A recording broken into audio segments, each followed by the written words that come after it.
Yo, what's going on, guys? It's your boy Schools here, back with another video, and today I'm going to be telling you all about how to adapt to the new meta on defense in Rainbow Six Siege.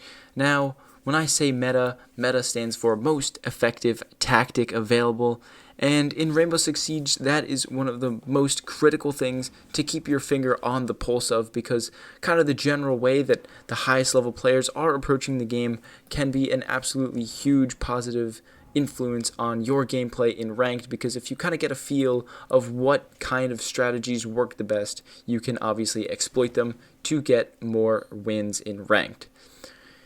So there have been a lot of different kind of meta ideas in Siege in the past. At least on defense, it's shifted from very utility heavy kind of gadget games with just a lot of bulletproof gadgets and deployable shields, with Wamai and Jaeger used very heavily. It's been at a place where heavy roams were super popular, with a lot of intel denial, the Mutant Mozzie combo, and some famous roams like what is now known as the SSG roam on Clubhouse, where you defend the basement, but you send a Mute and a Mozzie all the way upstairs to hold the top floor, and kind of use that to just deny map control, with the amount of doors and choke points on Clubhouse, being completely shut down with Mutes and Mozzie pests. And since then, the meta has obviously adapted and changed. We're no longer in either of those metas, but it's been a while since there's been a very clear emerging tactic that has proven to win over and over and over again, like the ones I just described. But I would say in recent times, the winning idea that has been dominating Siege at the highest levels and throughout ranked in general is what I like to call the full court press. So many of you who are familiar with basketball would know that in basketball, what is a full court press is essentially defending the offense across the entire court. Usually, of course, in basketball, you would let the opponents dribble onto your side of the court before setting up your defense on them. But going full court press means you are literally trying to lock them down across the full court. Now, the weaknesses of this, you would think, well, that makes sense. But the weaknesses of this, of course, is if you break it down at any point, if someone gets free or someone gets past their defender, even early in the court, it can be very devastating to the entire defense, because now everything is kind of thrown off. But in Siege, it does work in a similar way, but the kind of advances that have been made in the mechanics of Siege and how people peek and aim has advanced so much that early, extremely aggressive gunfights have actually shifted more from being very attacker favored to almost a 50-50, with even spawn peaks becoming very, very powerful and honestly hard to counter with how good people are getting at aiming and peeking these days. So I'm going to be teaching you in this video today, after such a very long intro, about how to use this defensive meta to your advantage in ranked. Okay, so the whole idea of a full court press is to attack or contest the attackers at their most vulnerable moments. So if they're leaving spawn, getting a clever spawn peek or doing a quick spawn peek where you shoot out a barricade and then peek can be very valuable, and honestly isn't always a bad idea, as much as I hate to say that because I don't like spawn peeks in this game. That can be definitely meta. So if you have a good spawn peek, or you have a relatively safe way of trying to work a pick early in the round, definitely do it. But in general, trying to contest the attackers as they're trying to enter the map. That means finding out where they're entering the map and kind of bringing people to that position, or setting up in that position to make it difficult for them even to get in the map. Because of course there are, on every map, set ways that you can enter the map that are much more limited than the ways that you can kind of approach the site once you get into the map. And so you're kind of contesting them at these given choke points where they can enter the map, and usually they don't use all available methods to enter the map. There's tends to be certain rooms that attackers love to enter.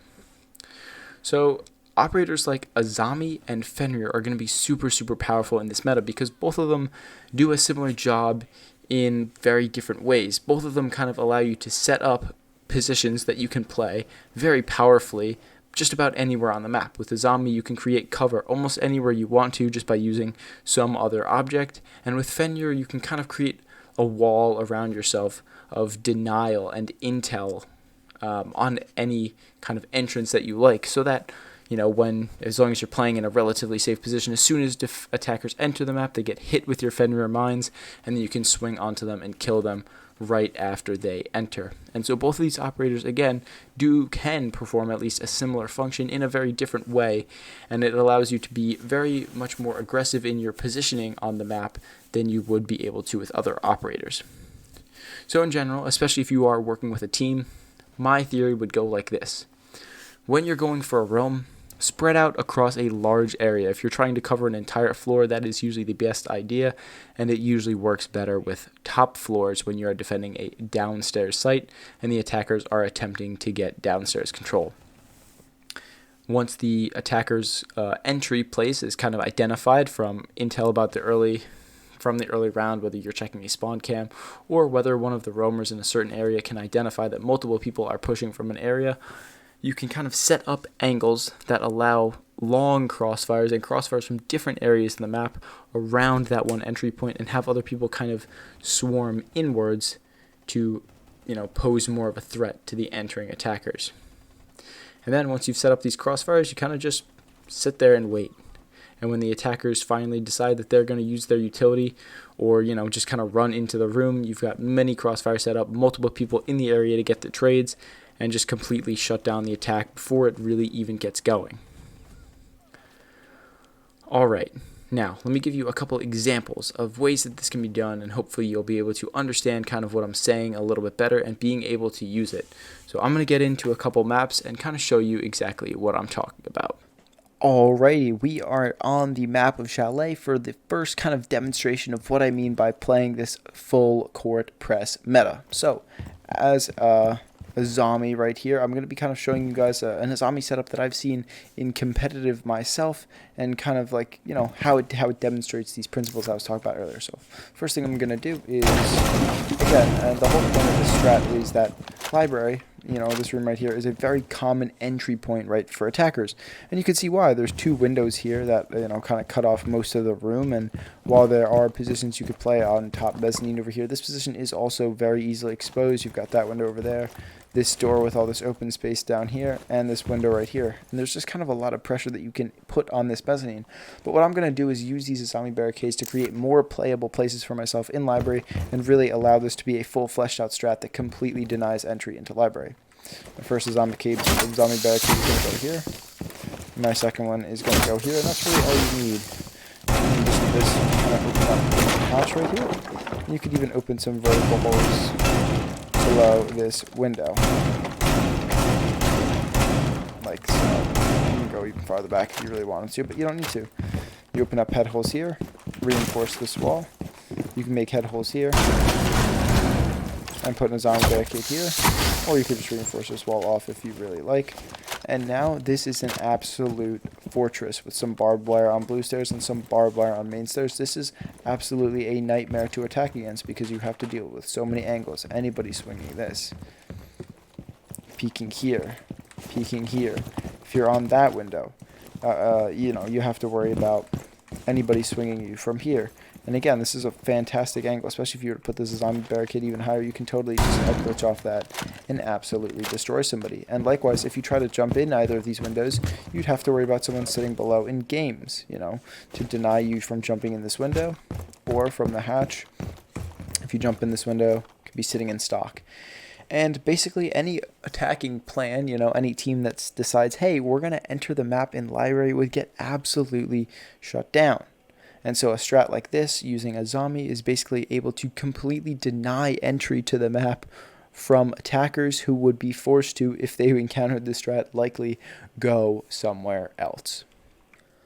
Alright everybody, welcome back. I'm now going to be showing you a very similar kind of strat, again, that fits perfectly in with this meta that I was talking about earlier, but this time we're going to be doing it on Coastline, another great map that you can absolutely employ these strategies on. So, let's say we're defending the kitchen bomb site and we want to completely shut off this top floor. Well, step one would be to reinforce this wall, and even if they open it, we're going to put a Fenrir mine somewhere around here. Maybe we'll go this right there. We're going to put another Fenrir mine on this entrance to the map. Okay, and now anybody, again, repelling on the entire VIP side of the map, as soon as we identify that they're pushing over there, we're going to go ahead and activate both of these. On top of this, we are now going to make some head holes right there, so that now anybody entering VIP has to worry about anybody swinging those head holes. Same thing over here. We're going to make some head holes here to swing onto the breach, and maybe reinforce this wall. Finally, we're going to go head holes right here, and even more over on this wall right here. And so now, if they're entering hookah, they have to worry about these head holes, and as well as these head holes. And so attackers now, with this Fenrir mine especially, going to be very scared to enter hookah. Let's keep going. With Aqua, put another Fenrir mine there, and similarly scary.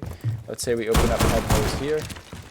Let's say they push into Aqua, and they try to take billiards. Now this long angle here comes into play, and if they try to push through into billiards to actually gain some real effective map control, now they can get gunned down from this angle too. And again, they still have to deal with that Fenrir mine and the possibility of anybody playing, well, top white. Okay, and what if they try to enter top white? Well, this is pretty easy. Just another Fenrir mine. If they repel in here, anybody sitting right here can gun them down. And similarly, if we want to keep with that same theme, go ahead and open up some head holes here. Now anybody playing on that window has to worry about getting peeked from here. And let's go one step further. Opening up these head holes here now means that anybody trying to even drop into the bathroom hatch has to worry about such a long angle right there. And similarly, I know we're out of Fenrir mines, but if you were to just shuffle and, replace maybe one of those onto this window or onto the bathroom, it would be trivially easy to completely deny entry anywhere on the top floor. And that leaves maybe jumping down from the roof, but again, rotating a Fenrir mine and placing it right there would be effective. Getting some barbed wire on the blacktop or right here for when they jump into the windows, similarly very effective. And you can really just roam all the way across this top floor with just one or two operators and a couple Fenrir gadgets to indicate to you where exactly they're pushing and when exactly they're entering. And honestly, as an attacker, I would have a real problem trying to enter anywhere on this top floor because of a strategy like this that really kind of presses them no matter where they enter the map. Alright, that does it for my video on the defensive meta. Hopefully you guys saw some really good examples of how you can kind of exploit what is really working for a lot of teams and players in today's climate in ranked, and hopefully you can make use of that yourself. I know it's really hard to implement some strategies in solo queue, but hopefully if you have one or two people that can get on with you, or if you just speak in ranked honestly and just try to get your teammates to communicate with you and help you out a little bit, I think you can definitely make some of these strategies work absolutely to your benefit, and it will frustrate attackers and give you the ever craved free kills. So if you enjoyed that, make sure to like and subscribe. Very few of the people who actually watch my videos are subscribed, so chances are you are not subscribed, so help me out. Hit that subscribe button. Leave a comment down in the comment section. Let me know what you think about the meta. Do you like this meta? Do you hate it? Do you think my assessment of it was accurate or not? Either way, I love hearing back from you guys, and I respond to all comments. So, yeah. Hope you guys enjoyed, and I'll see you in the next one. Peace.